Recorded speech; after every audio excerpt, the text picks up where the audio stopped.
Make des pauses. Cherchez vous-même la solution avant de regarder la correction. Bonne vidéo. Dans cet exercice, on nous dit, au tir à l'arc, il y a deux cibles. L'une est située à 30 mètres et l'autre à 50 mètres.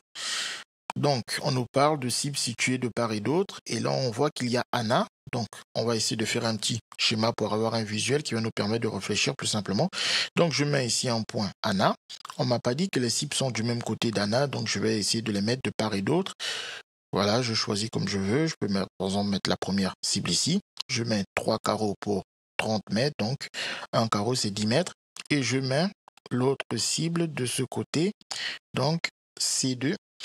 Voilà. Donc, ensuite, qu'est-ce qu'on nous dit dans l'énoncé? On nous dit, Anna a une probabilité égale à 0,4 de toucher la première cible. On va mettre cette information ici, 0,4 pour toucher la première cible.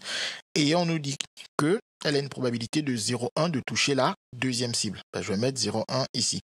Donc, on voit que les informations de 30 mètres et 50 mètres servent à rendre les probabilités un peu plus cohérentes dans la mesure où la première cible étant plus proche, Anna a plus de chances de toucher la cible plus proche que la cible la plus éloignée. Donc, on continue. On nous dit quoi? On nous dit, lorsqu'elle s'entraîne, elle tire 20 flèches pour la première cible. Donc, on va noter ici 20 pour les flèches. Donc, 20 flèches, même 20 F. Et ensuite, 20 flèches pour la première cible et 10 pour la deuxième. Donc, 10 flèches pour la deuxième. Et ensuite, on nous dit, les tirs sont supposés indépendants. Donc ça, c'est des informations qu'il ne faut pas louper quand on fait des probabilités. Le mot indépendant, il est super important pour nous. Donc, on nous dit quoi d'autre? Toucher la première cible rapporte 5 points. On va noter 5 points pour toucher la première cible. Et ensuite, on nous dit, toucher la deuxième cible rapporte 20 points. On note ça aussi, 20 points pour la deuxième cible. Et ensuite, on nous dit, quel nombre de points peut-elle espérer obtenir en moyenne sur un grand nombre d'entraînements? Donc, on comprend ici qu'on nous demande l'espérance, puisqu'on nous parle déjà de espérer et de moyenne sur un grand nombre d'entraînements. Donc, c'est clairement l'espérance ou la moyenne de quoi? Du nombre de points qu'elle peut obtenir. Donc, il nous faut faire apparaître ce fameux nombre de points d'après l'énoncé. On nous donne un coup de pouce, on nous dit, pensez à la loi binomiale. Donc, on va essayer de ressortir ici la loi binomiale. Donc, pour pouvoir ressortir la loi binomiale, on doit déjà comprendre comment va-t-on pouvoir calculer ce nombre de points. Ce nombre de points va se calculer en disant que sur les 20 flèches que l'on voit à C1, chaque flèche rapporte 5 points. Donc, si je connais mon nombre X de flèches qu'elle envoie vers C1, il suffira juste de multiplier ce nombre de points de fois qu'elle a touché la cible C1 par 5 pour connaître le nombre de points qu'elle a obtenu avec la cible C1. Maintenant, je refais exactement la même chose. Chaque fois qu'elle touche la cible C2, elle gagne 20 points. Donc, si je note Y, le nombre de fois qu'elle touche la cible C2, je n'ai plus qu'à faire 20 fois le nombre de fois qu'elle touche la cible C2 pour connaître le nombre de points qu'elle va gagner avec la cible C2. Et en additionnant le nombre de points qu'elle a fait avec la cible C1 et le nombre de points qu'elle a fait avec la cible C2, j'obtiens le nombre de points qu'elle aura gagné au total que je note Z. Maintenant, on me dit de penser à la loi binomiale. Ici, quand je vois mon schéma, par exemple, pour C1, je vois qu'elle lance 20 flèches. Donc, ça veut dire qu'elle répète 20 fois le lancer de flèches. Et on sait que pour chaque lancer de flèche, elle a toujours la même probabilité de 0,4 de toucher ou pas la cible. Donc, il s'agit de la répétition de la même épreuve à deux issues. Soit elle touche la flèche, soit elle ne touche pas la flèche.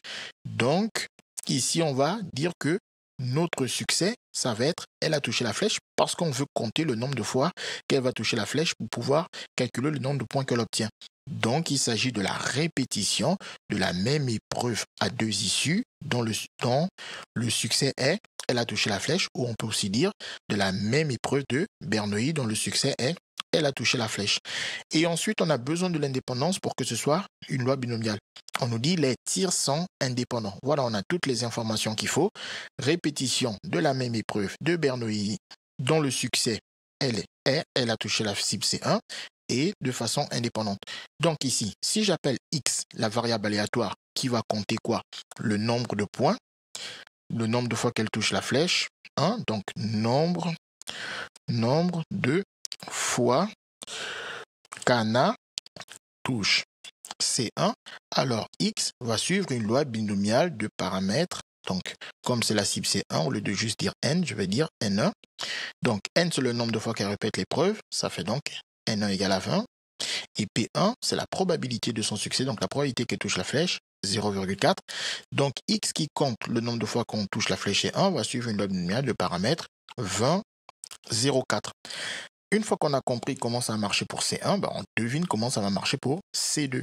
Si je prends une variable aléatoire Y qui va compter le nombre de fois qu'on touche C2, comme elle lance 10 flèches vers C2, donc il s'agit de la répétition de 10 fois la même épreuve de Bernoulli de succès, toucher la flèche C2 avec la probabilité de 0,1 et de façon indépendante d'après l'énoncé.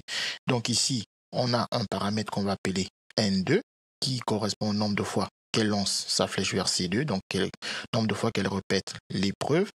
Donc N2 égale à 10 et P2 c'est la probabilité du succès, c'est-à-dire la probabilité de toucher la cible 2 qui est de 0,1.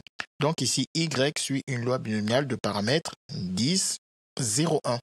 Voilà, une fois qu'on a compris ça, d'après nos petites réflexions d'avant, on sait que le nombre de points, si je l'appelle grand Z, le nombre de points qu'elle obtient, c'est le nombre de fois qu'elle touche la cible C1, c'est-à-dire grand X, multiplié par le nombre de points qu'elle obtient à chaque fois qu'elle touche la flèche C1. Donc, 5 fois grand X, ça va lui donner le nombre de points total lors de ces 20 lancés vers la flèche C1.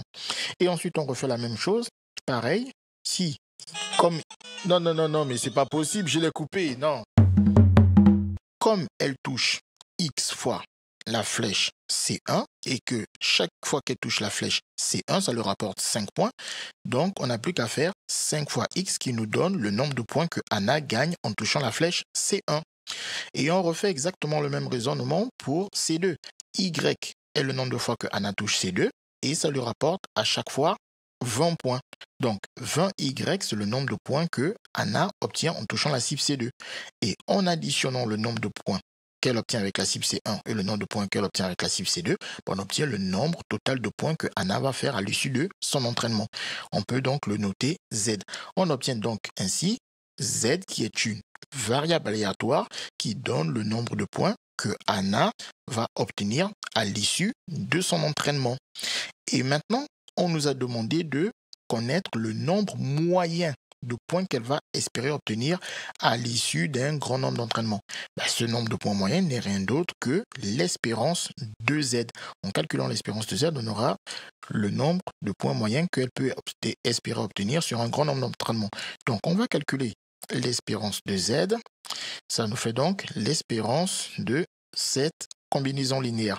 Donc, ici, on va dire que d'après la formule de linéarité de l'espérance, l'espérance de 5x plus 20y, ça nous fait quoi déjà? Par somme, on sait que ça fait l'espérance du premier, donc du premier terme 5x, plus l'espérance du deuxième terme 20y. Et ensuite, on sait que le 5 peut sortir de l'espérance, ce qui va donc nous faire 5 fois l'espérance de x, plus, pareil, ici, 20 fois l'espérance de y. Une fois qu'on a ça, maintenant, on a besoin des valeurs de l'espérance de x et l'espérance de y. Comme x suit une loi binomiale, on sait que son espérance est n fois p, ou plus précisément n1 fois p1. Donc, n1 c'est 20 et p1 c'est 0,4, ce qui nous donne alors une espérance de 8. Pareil pour y2, donc ça va faire n fois p, ou plus précisément n2 fois p2.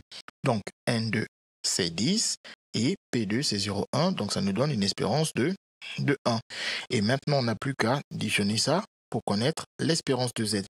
Donc, l'espérance de Z, on a dit que ça va être quoi? Donc, c'est 5 fois l'espérance de X, donc 5 fois 8, plus 20 fois l'espérance de Y, donc 20 fois 1. Et ensuite, on fait le calcul, 5 fois 8, 40, 20 fois 1, 20, et 40 plus 20, ça nous fait 60. Donc, on obtient la réponse qui nous dit que sur un grand nombre d'entraînements, Anna peut espérer obtenir en moyenne 60 points, ce qu'il fallait découvrir. Les mathématiques, ce n'est pas juste la mémorisation de l'application de cours. Ça nous aide à comprendre le monde qui nous entoure et à prendre des des décisions.